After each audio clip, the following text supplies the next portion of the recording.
পরের বাহু ডোরে আমার ভেতর যাচ্ছে পুরে। তুই হিনা এই আমিটা তিলে তিলে যাচ্ছে মোরে।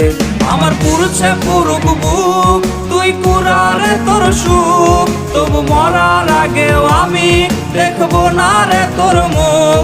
আমার মৃত আত্মাটা তোরে ডাকবে একদিন খুব, আমি দেখবো সেদিন তুই ওরে কেমনে রবি চুপ।